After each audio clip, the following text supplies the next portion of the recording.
Okay, I've got a problem for you to work on with your neighbors for, let's say 7 minutes.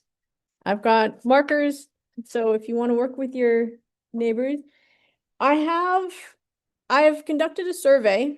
I went to Lord's Ice Cream and I was like, here's how many people like chocolate, how many people like strawberry, how many people like cookies and cream.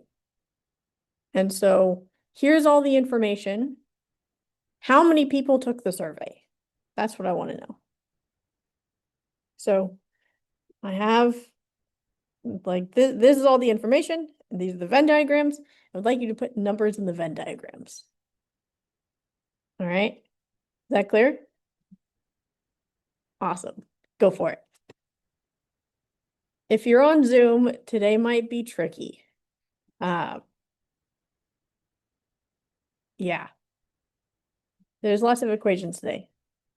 So make sure you're with it. You're not doing anything else on this on the side. And you can always come talk with me afterwards if you've got questions. Anybody have a guess? Yeah. 72. 71 is also not quite there. Closer than 61. The answer, in fact, is 87. Can you someone talk me through what sort of problems are you running into as you try and answer this question? Yeah. We have this formula for A union B Mhm. equals A plus B minus the intersection B. But there's like three circles, and this is for two different. Right. Yeah. So there's a question on the homework of this, but that's for two and not for three. And so what's complicated about three as opposed to two?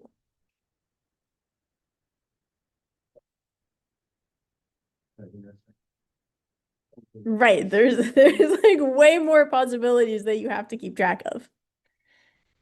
So, okay, well, let's look at what the book says. So we have, that's my eraser. So we have 48 people who like chocolate, 39 strawberry, and 49 cookies and cream. We can't add all three of those numbers together because there's some double counting going on in the middle. We know that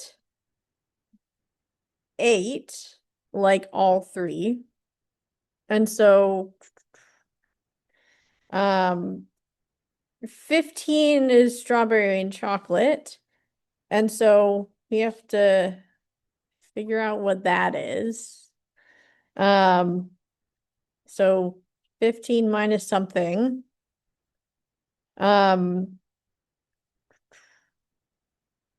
21 like chocolate and cookies and cream. So 21 minus something. 26 liked strawberry and cookies and cream. So 26 minus something. And 5 like none. So there's a 5 out here.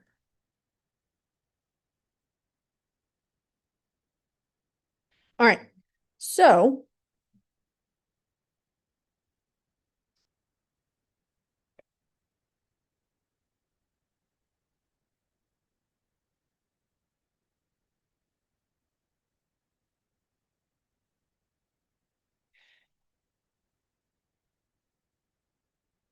all right. So let's start with so the people who like all three flavors, that's 8, right? Let me move a page in between here.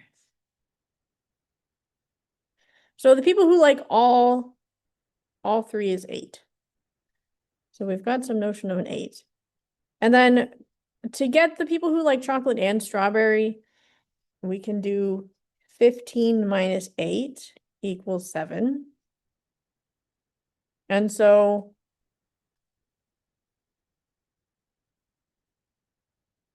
strawberry, yeah. Sorry, I've just rotated my diagram from what's in the book. So 15 minus 8 is 7.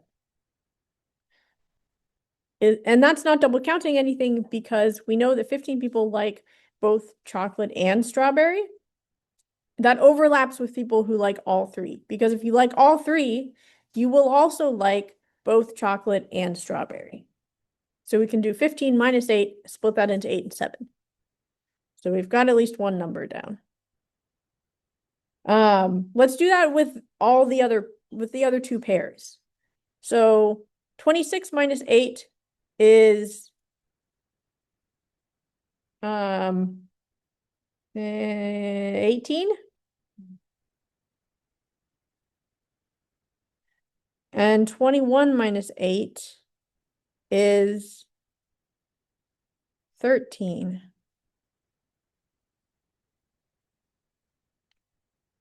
So now we've got that portion. And so now we just have to figure out what lives outside. So like what lives in the people who only like strawberry, only like cookies and cream, only like chocolate. How do we find that out?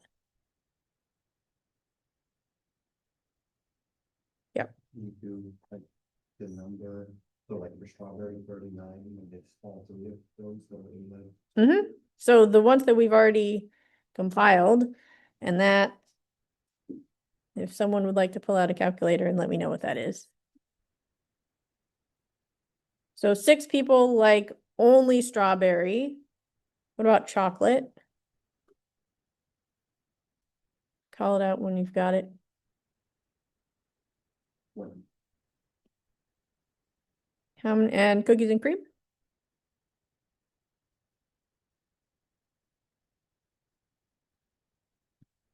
And Awesome. So yeah, so the strategy here is to look at so we look at the center and then we look at each of the pairs. And then we have that information, and so we can subtract that from the larger set. This is going to lead us to this principle of inclusion and exclusion.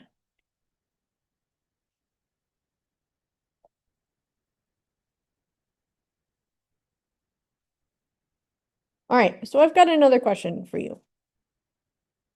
Do I have? All right. All right, let's not do that one. Instead, let's do this one really quick. And this should be easy.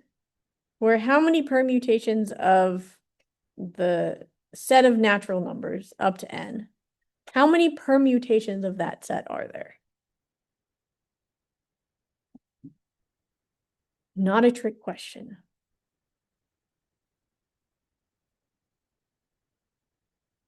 Say that again. To the n. So that's how many subsets there are. How many permutations? So if I have a set of 1, 2, 3, 4, 5, how many permutations of that? How many ways can I order this list of 5 numbers? Yeah. 5 factorial, which means for a general set of n numbers, it is n factorial. Okay. This is a tool that will help us later. All right. All right. I was looking for the problem, but I didn't write it down. So my next question is, how many integers in the set of natural numbers up to 1,000 are relatively prime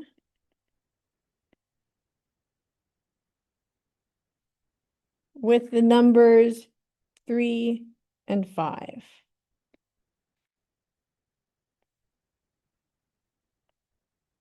And remember, so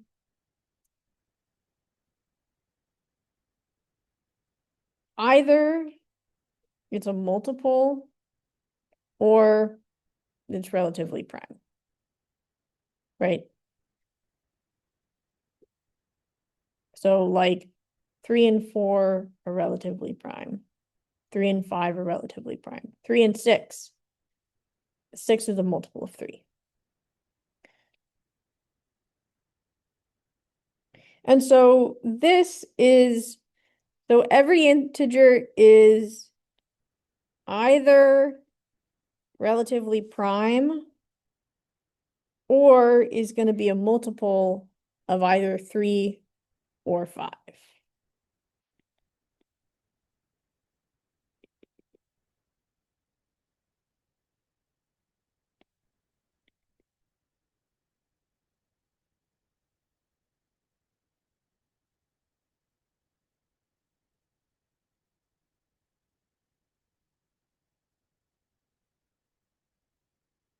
Right? So we're going to write this. So we're going to find the intersections of this set as well. So we've got some sets. So let's say A3 is the set of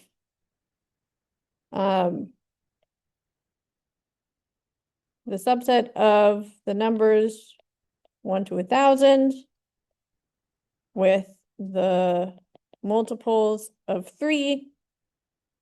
A sub 5 is the same thing, except those are all the multiples of 5.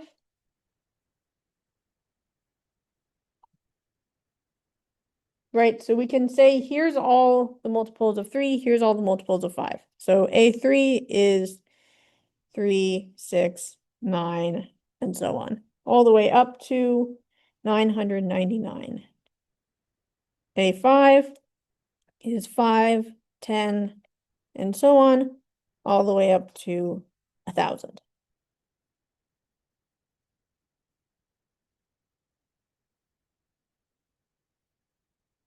And so what's the intersection? Those are going to be all the multiples of both 3 and 5, which is all the multiples of 15.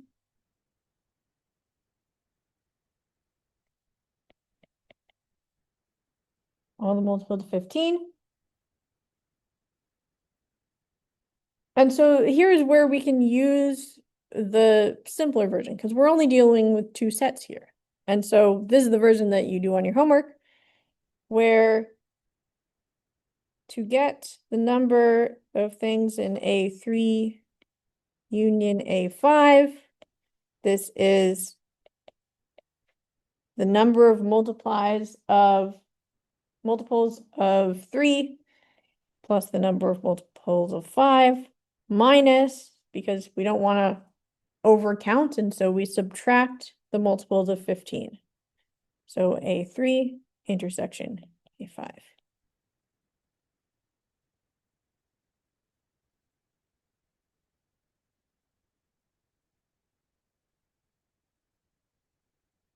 Okay.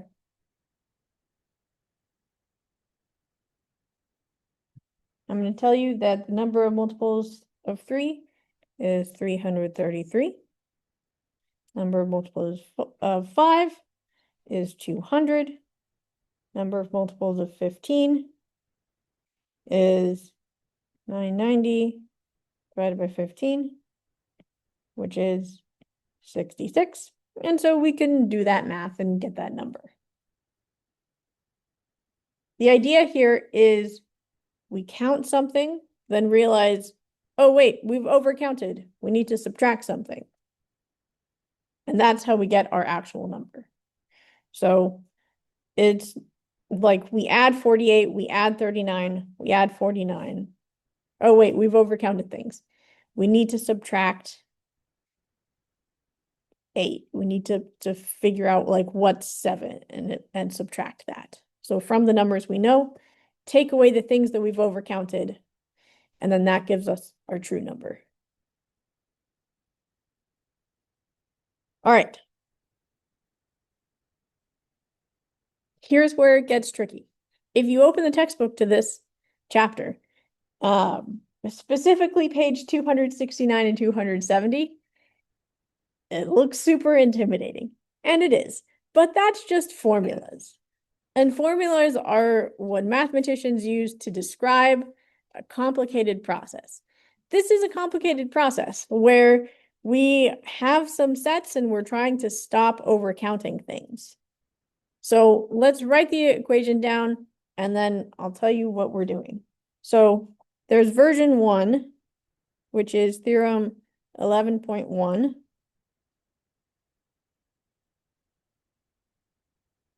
And this is let A1, A2, so on and so forth, up to AN. So previously, so for the relatively primes, we're working with only 2 sets. Here we're working with many. For the ice cream, we're working with 3 sets. Here we're working with some arbitrary number. So these are, so be a non-empty collection of subsets of a finite set omega. Then, so for example, for our ice cream question, we want to know how many people took the survey. And so a way of saying that, if we have n flavors of ice cream, is we write it as I some element of the set of natural numbers up to n, ai. And this is because we want to find A1, union A2, union A3, union A4, and so on and so forth, right? We're coming up with this whole big long union. That's what we want to find. And what we did to find that out for the ice cream is we sum things, subtract things. We add things, subtract things. Add things, subtract things. So add some, we've overcounted, subtract some things to bring us down. So what we do here, so this is, we're gonna sum each of the ones individually. So like chocolate, strawberry, cookies and cream. So we're gonna sum the number of things in each individual set. And so we need to say nope, what is that? Between 1 and n, so 1.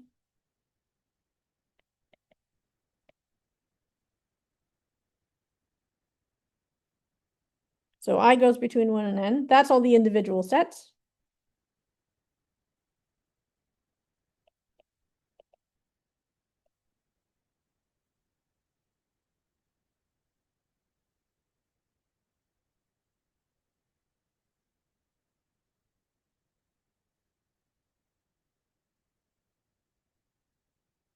And oops, we've overcounted some. And so now we need to look at each pair and subtract the things that are in each pair of them. And so we subtract. And so we have to consider, okay, now we have to look at 2 things. And so we're going to look at the intersection of I and j. And so our subscript on the summation is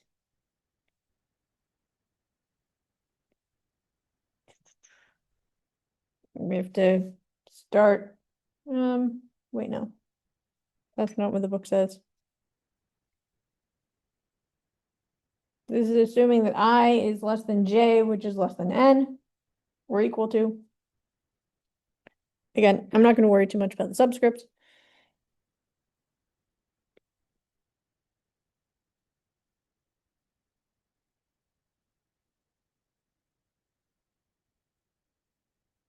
So we've overcounted in each pair. But then, oh, we need to So if we overcount in each pair, then there's the triple that we need to think about. And so we need to add that back in of, so that's the people who like chocolate and strawberry and cookies and cream. We need to add that back in at the end. And so we need to add this a I and a J and a K. I'll leave the subscripts off for now. And so for n number of sets, this will keep happening, where we start with individual sets and we'll say, okay, let's add those numbers all together, subtract the pairs, add the triples, subtract the quadruples, add the quintuples. So add back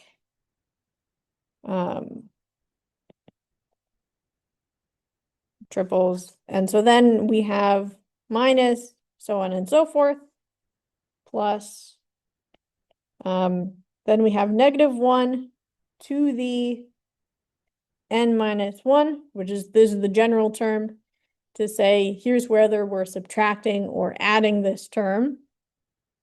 Then that gets multiplied by the big intersection of some sets, right? So either we're adding that intersection or subtracting it. This makes it complicated. Let me read you the paragraph that the book says, because the paragraph that they have right before this equation makes a lot of sense to me. So this says, the general case of finding, let me write this. The general case of finding A1 union A2 union A3 union so on and so forth until we get to AN. So the general case of finding that number for arbitrary sets follows the same process. Sum the number of elements in the individual sets, subtract the numbers of elements in the pairwise intersections of the sets, add the numbers of elements in the intersection of any 3 of the sets, subtract the number of elements in the intersection of any 4 of the sets, and so on. And so that's just what that means. So that's fine. I think we can make it easier. And the book does have an alternative form. So this is, I called that first one V1. This is V2. This is theorem 11.2, which is, we still have the let A1 and so on to AN. Those are non-empty collection of subsets of omega. Non-empty subsets of omega. We're going to assume that A sub naught is omega.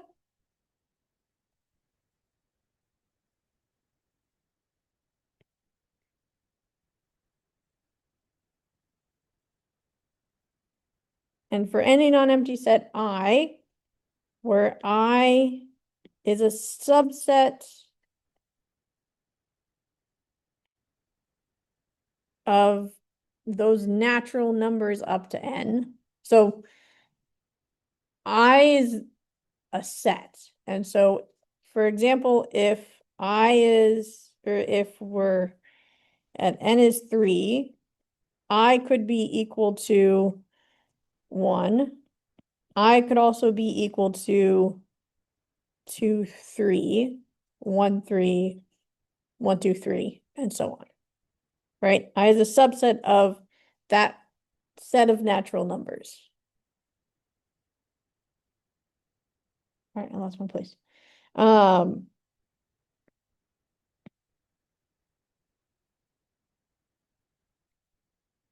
We're going to say A sub I is equal to the intersection of all the AIs where I is an element in this set. So this is like saying if I is 2, 3, we're going to find what's the intersection of all the subsets of that, right? So if I is 2, 3, then A of 2, 3 is A of 2 intersection with A of 3 intersection with A of 2, 3 intersection with A of the empty set.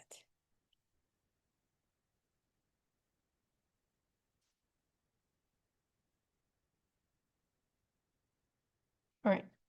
So I don't necessarily care what those subsets actually are. I just care about how many things are in there. So we say this. I'm going to erase this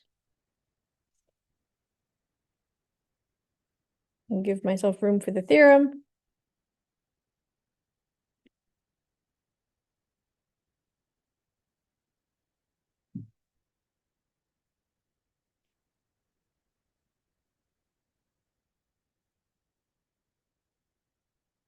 So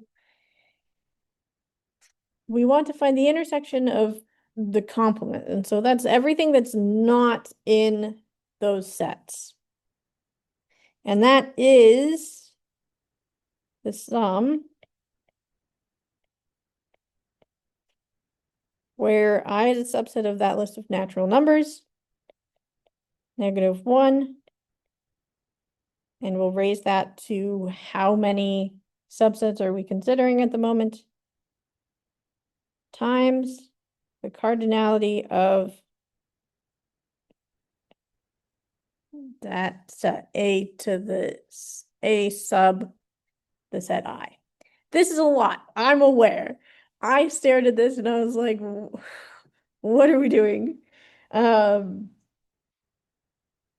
This is the same sort of thing where we're going through all of the subsets and we are either adding or subtracting an intersection. The book's got this equation for, since we're working with De Morgan's laws, if we wanted to find the union of all of those sets, this is equivalent to the universe, the number of things in our universe, minus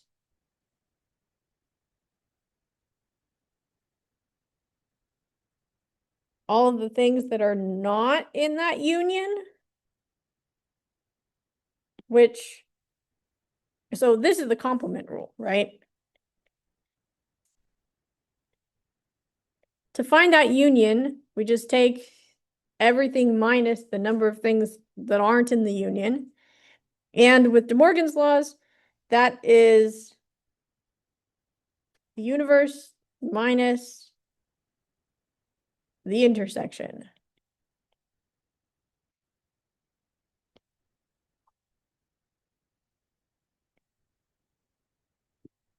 Right? So De Morgan's gives us this. And so we're going to use these tools to solve difficult problems. All right. Let's look at an actual problem. Okay. I have 8 books. And I have books in 4 categories: math, history, English, biology. Math, English, history, biology. I have 2 math, 2 English, 2 history, 2 biology. And I'm going to put these books on my bookshelf, but I want to give myself a challenge to not put any book that's of the same subject next to a book of the same subject. So like, I don't want to have two math books next to, I don't want to have two math books next to each other. I don't want to have two biology books next to each other. I don't want to have two history books next to each other. I don't want any of the books for the same subjects to be next to each other. It feels difficult, right? But we can solve this with the theorem. So, okay, you might be thinking, why is this not just and like 7 factorial or something like that? Well, because we've got 4 different kinds of books, and so we want to make sure that we're not overcounting or undercounting things, right?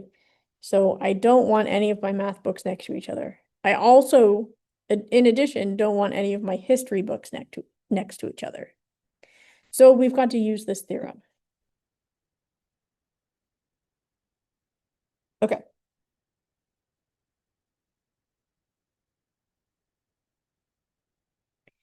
So we are going to use the theorem where if I want to know, so here's where we have to kind of think about it and define notation. So I don't want any of my same subject books adjacent. And so let's define math, English, history, biology to be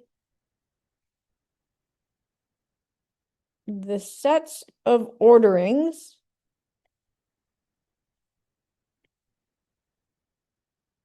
where, so for M, where the math books are adjacent to each other.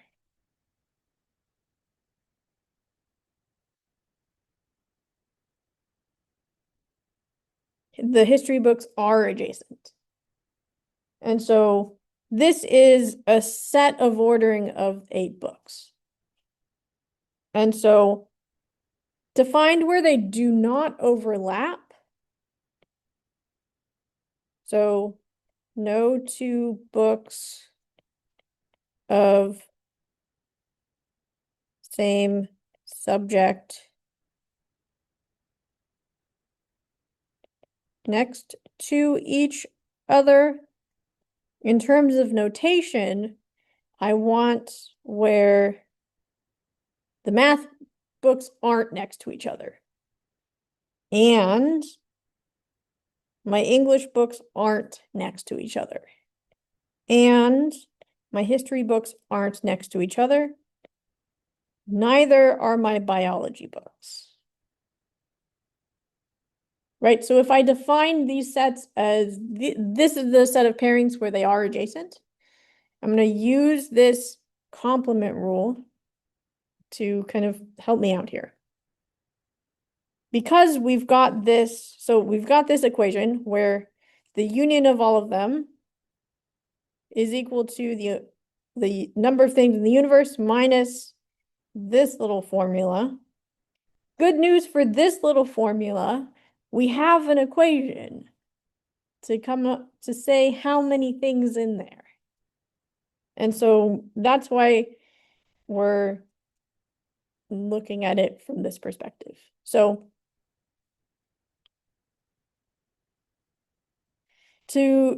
first of all, how many, so if I don't care about it in the order at all, how many possible ways can I order this bookshelf?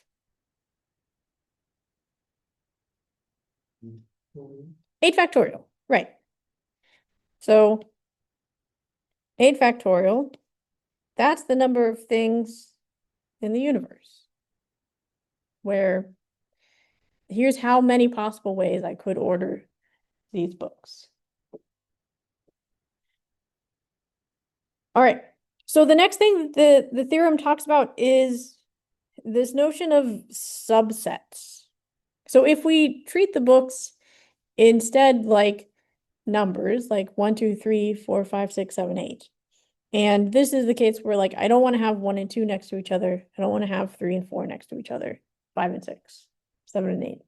I want to order those natural numbers in a way that those rules are satisfied. And so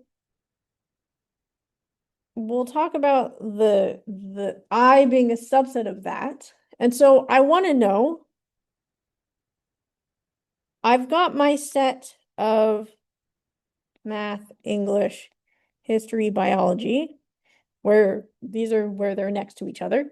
And so how many subsets of that are possible?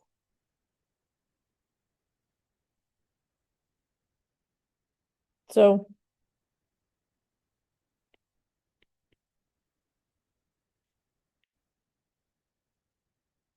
we should know that number. So the number of subsets in a set is 2 to the n. What's n in this case? 4, which is 16. So we're going to break this down. And so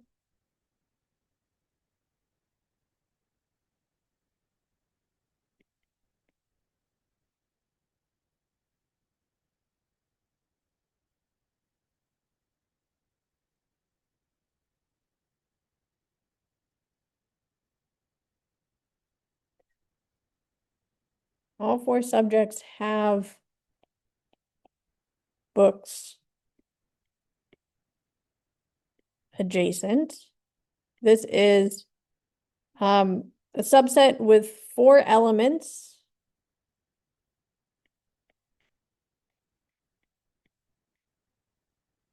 How many subsets have all 4 elements of my original set? 1.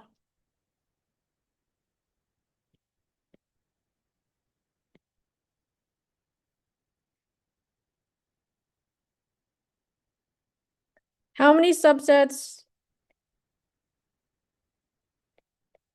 have only 3?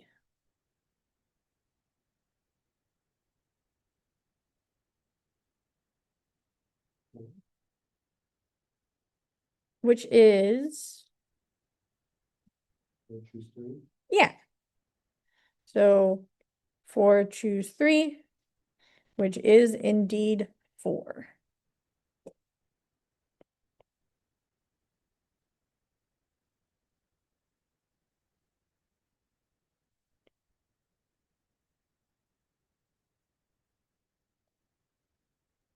Number of subsets with 2 elements is 4 choose 2, which is 6. And number of subsets with 1 element is 4 choose 1, which is 4.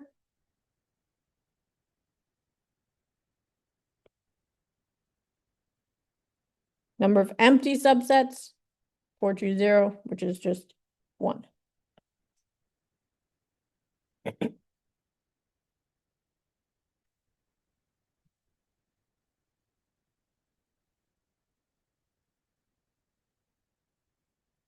Right.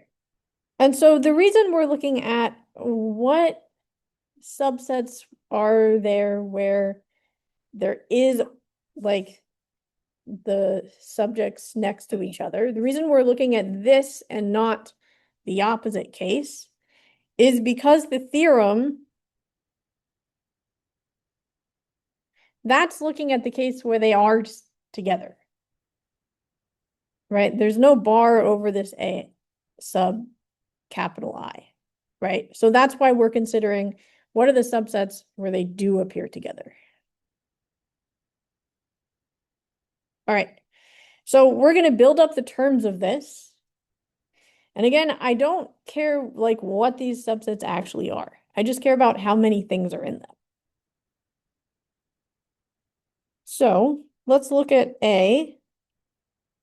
So the one subset with all 4 elements, where all of them are paired together. So we've got one pair, we've got another, we've got a third, we've got a fourth.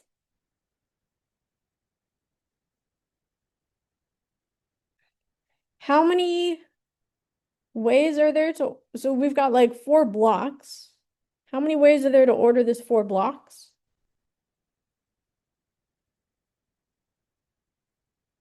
4 factorial.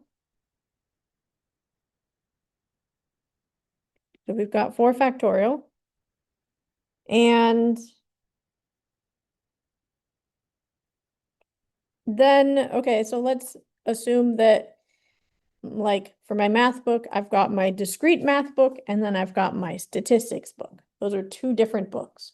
And so in my bookshelf, there's like 2 different ways I could order this pair.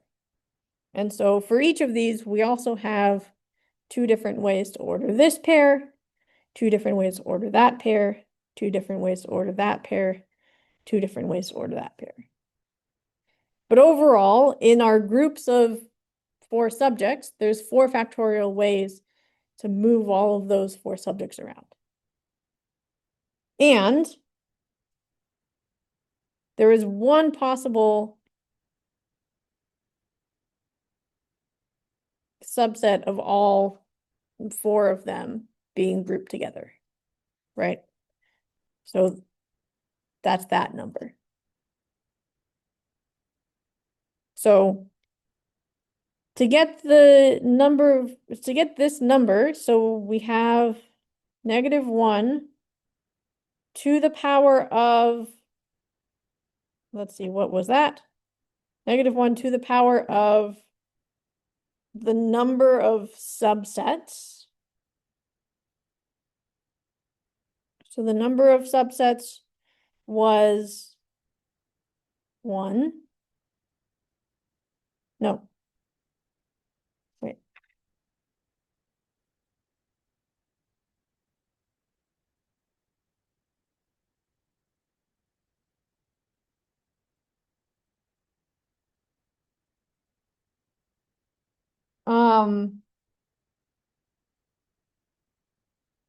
Sorry, no, I am wrong.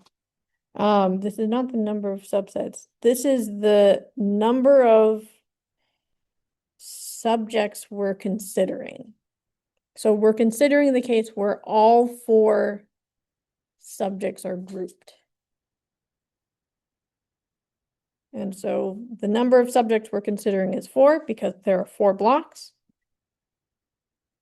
So that's times the number of possible subsets. So the number of ways we could, like, the number of combinations of 4 elements. So that's 4 choose 4, which is just 1. Times 4 factorial. That's how many different ways we can order these blocks. Times how many ways we can permute each pair of books, which is 2 to the 4th.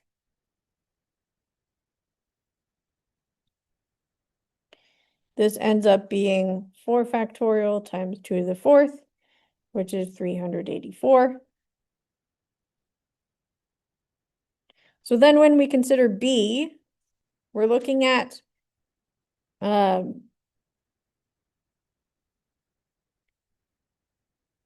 3 books paired. So 3 books paired. And so we're looking at something like this, this, this. And so 1, 2, 3, 4, 5, 6. And then, so this means I've paired 3 subjects and the other subject is free and I don't care where those books end up. How many possible ways are there to order this group?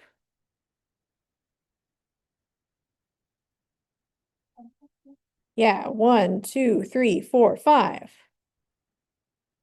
And how many ways are there to order this pair of books?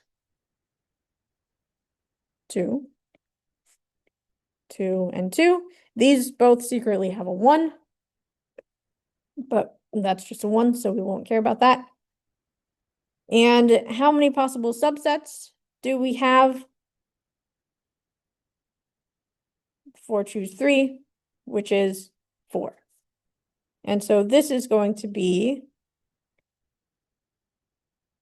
-1 to the, now we're looking at 3 subjects blocked together, times the number of subsets, 4 choose 3, which is 4, times 5 factorial, times 2 cubed.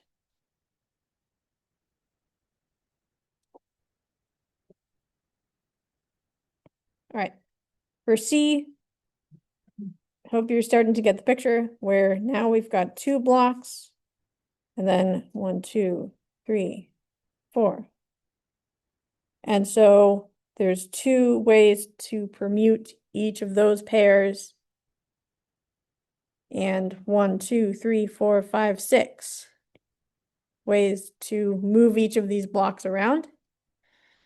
And so from here we get -1 squared times 4 choose 2 times 6 factorial times 2 squared. For D, we have only one of them.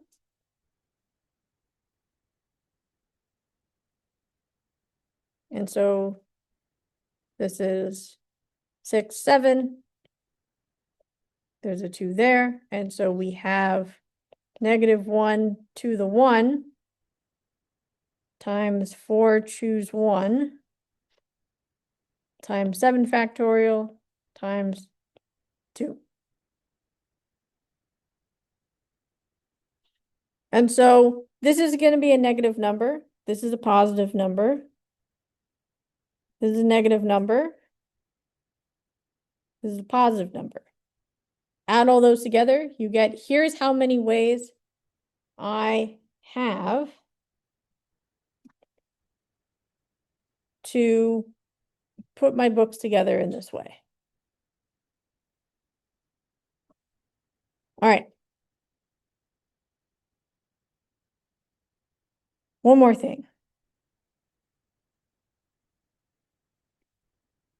We got to talk about derangement, which is, let's say I have, this is a general case of the books problem, where if I have a list of numbers and I want to rearrange them so that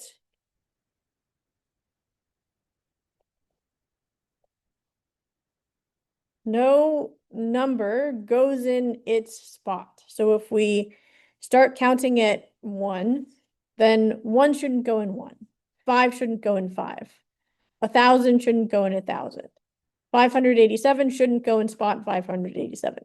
How many ways can we derange the set of natural numbers so that it doesn't, each number doesn't end up in its own spot? This is analogous to a question, I've got exams to pass back to you next Wednesday. How many ways can I pass back exams so that no student receives your own exam? And so you can look in the book for that. I will tell you the equation, which it does use this principle though. So we have this principle of count something, subtract something, count something, subtract something, count something, subtract something.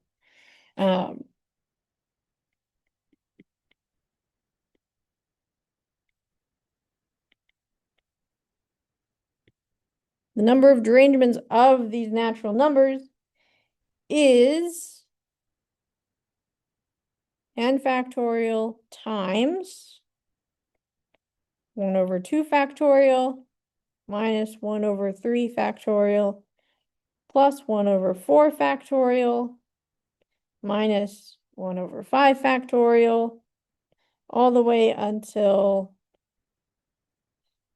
plus or minus something over n factorial. Or you could distribute n factorial out here into each of those fractions.